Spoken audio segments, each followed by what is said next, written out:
घनश्याम जी। राधे राधे। महाराज जी, मैंने 1-1.5 साल पहले ब्रह्मचर्य के बारे में प्रश्न पूछा था। आपके उत्तर ने मुझे बहुत प्रेरणा मिली। आपकी आज्ञा से मैं रोज वो उत्तर सुनता हूँ और पालन करने का प्रयास करता हूँ। इस उत्तर में आपने कहा था कि मन विषयाकार हो जाता है। 5 इंद्रियों के द्वारा भोगों में प्रवृत्त होने में ये मन का स्वभाव है। उस स्वभाव को जो रोक सकता है वही ब्रह्मचारी है। महाराज जी, मन की ये विषयाकार वृत्ति क्या होती है और इसको कैसे रोका जा सकता है? जैसे आपने जो देखा है इस अवस्था में, जो सुना है भोग संबंधी बातें, कुछ तो दिमाग में है ही ना। और पूर्व संस्कार में हम अन्य शरीरों में रहे तो हमारे संसर्ग संस्कार बने हुए हैं काम के। अब जैसे उनको जागृत करना है काम के, तो कोई मित्र आपको बताया काम संबंधी कोई बात, या मोबाइल में आपने देख ली, या कोई ऐसी बाहरी क्रियाएं देख ली, अब वो आपके काम अंदर संस्कार को जागृत करेंगे। तो अब आपके मन में वही चिंतन होगा, मैं इसे कैसे भोगूं, कैसे इस सुख को प्राप्त करूं। वो है वासना में मन, वो है तदाकार मन उसी काम में। और जहां काम जागृत हुआ तो फिर आप किसी न किसी क्रिया में उतरेंगे, और जब क्रिया में उतरेंगे तो नवीन संस्कार बन गया, फिर संस्कार से संकल्प, फिर संकल्प से संस्कार, वो फिर गंदा होते होते भ्रष्ट हो जाता है। हम पहले ही संस्कार को रोके। जहां हमारा मन किसी दृश्य को देखे हुए, किसी बात को सुने हुए, या किसी क्रिया को, तो हम वो जब हमारा मन तदात्म होने लगे उस समय राधा राधा राधा राधा राधा उसकी सुने ना, वो सुनाएगा आपको, वो दिखाएगा आपको, वो संकल्प बनाएगा। उस समय सुने ना राधा राधा राधा राधा राधा राधा राधा, वो डिलीट हो जाएगा, वो नष्ट हो जाएगा और हम बच जाएंगे। हमें कुसंग से बचना है, हमें मोबाइल की गंदी बातें देखने से बचना है, वो बच्चे जो गंदी बात करते हैं, गंदी बात सिखाते हैं, उनसे बचना है। तो हमारे मन में जो अभी गंदे संस्कार हैं उनको हम नाम बल से नष्ट करेंगे। जो आपको नाम प्रिय हो वो उस समय नाम जोर जोर से जपिए, कीर्तन कीजिए, क्योंकि मानसिक अभी स्थिति बच्चे हो तो जोर जोर से कीर्तन कीजिए जो आपको नाम प्रिय हो। कौन सा नाम प्रिय? हम तो अभी हरे कृष्णा। हाँ, तो जोर जोर से नाम कीर्तन शुरू कर दिया। ये भगवान नाम जो है ये समस्त कामनाओं का नाश कर देता है। नाम संकीर्तनम यस्य सर्व पाप प्रणाशनम। ये जो पाप की प्रवृत्ति, कामना, वासना है, और जो पाप के हमारे अंदर संस्कार हैं, इन सबको भस्म कर देता है नाम कीर्तन। उस समय नाम कीर्तन कीजिए। जो हम चिंतन करते हैं ना अंदर अंदर, वही है तदाकार वृत्ति काम की। उसी वृत्ति का नाश करना है। समझ पा रहे हो आप? आपकी बुद्धि समझ में आ रही? हाँ। क्या और क्या जानना चाहते हो? यही था महाराज जी, विषयाकार वृत्ति क्या होती है? उसी को तो कह रहे, तदाकार। जो विषयाकार कह रहा है उसी में तदाकार वृत्ति। समझ पा रहे हो आप?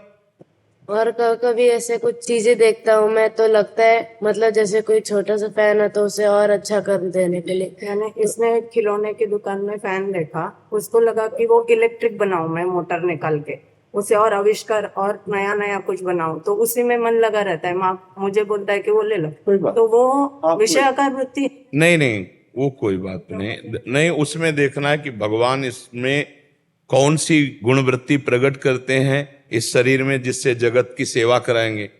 अब मान लो बालक ही है और उसके अंदर आ रही, तो उसका सहयोग करना चाहिए। वो विषयाकार नहीं। भगवान क्या क्रिया कराना चाहते हैं इससे, जगत मंगल में क्या बनाना, एक वैज्ञानिक बनाना चाहते हैं, एक नेता बनाना चाहते हैं, एक समाज प्रिय व्यक्ति बनाना चाहते। ये तो अभी पौधा है, ये कौन सा रूप लेगा तो उस पर हम नहीं जाते। हम गंदे आचरणों को रोकने पर जाते हैं।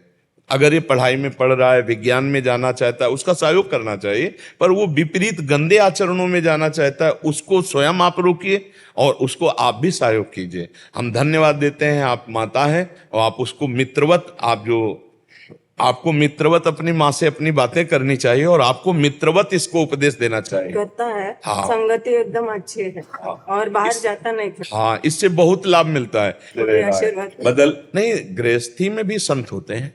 अगर आप इस वेश में भी रहो, अच्छे आचरण करो, समाज प्रिय व्यक्ति बनो, ये भी तो अच्छी बात है ना।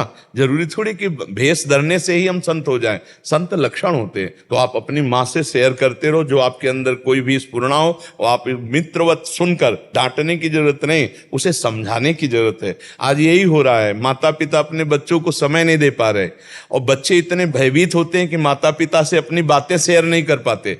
ये अवस्था होती है बनने और बिगड़ने की। माता पिता को चाहिए कि अपने बच्चों को बैठाल कर दोस्त की तरह और कैसे क्या तुम्हारी दिनचर्या चल रही, कोई तुम्हारा ऐसा गंदा चैप्टर तो नहीं है, और डरना मत, हम हर क्षेत्र में तुम्हारा सहयोग करेंगे। तब वो बालक खुलकर, अब कुछ बालक ऐसे हैं जिनसे गलतियां हो जाती हैं तो माँ से बता नहीं सकते माता पिता, बाहर उनको ब्लैकमेल किया जाता है और वो फिर परास्त होकर के अपने शरीर की हानि सोचते हैं।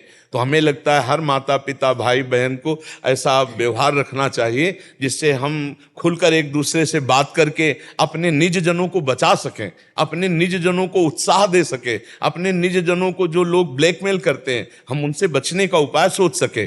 छोटे छोटे बच्चे, छोटी छोटी बच्चियां ऐसी परिस्थितियों में फंस जाती हैं और जरा इधर उधर हो गया, अब जिनसे इधर उधर हुआ वो उनको सता रहे हैं और वो अपने घर में नहीं कह सकती। तो मुझे लगता है कि माता पिता को खुलकर अपने बच्चों से मित्रवत व्यवहार करते हुए उनके जीवन को उज्जवल बनाने के लिए उनकी कमियों को ढूंढे और उनके सामने रखकर उनको दूर करें, मित्रवत मिलकर दूर करें। अच्छे बच्चे हो, आगे बढ़ो। माता जी, आपका पिछले साल सुना था ना, तब से बहुत ही प्रेरणा हो गई। बहुत सुंदर। चल, थोड़ा व्यायाम करते हो? हाँ, 1 घंटा वगैरह योग करते हो। पे करता है, और दौड़? हाँ, दौड़ अभी करूंगा। दंड वैसे वगैरह लगा। दंड, व्यायाम और प्राणायाम हाँ बिल्कुल ठीक है, 1-2 किलोमीटर दौड़ भी लगाया करो, ठीक है। सात्विक भोजन करो, आगे चलकर आप खुद देख लेना कैसा आपके अंदर स्मृति जागृत होती है, कैसा विवेक जागृत होता है। बहुत सुंदर, ब्रह्मचर्य परम तप है। नमक मसाला नहीं खाता है। हाँ ठीक है, थोड़ा तो खाना चाहिए, नमक की भी जरूरत शरीर में है। थोड़ा नमक मतलब इतना मसाला मत खाओ तमोगुणी हो जाए, पर थोड़ी जरूरत है। जैसे हल्दी की भी जरूरत है, एंटीबायोटिक होती है, जीरा की भी जरूरत है, नमक की भी जरूरत, कुछ हमारे शरीर को आवश्यक है।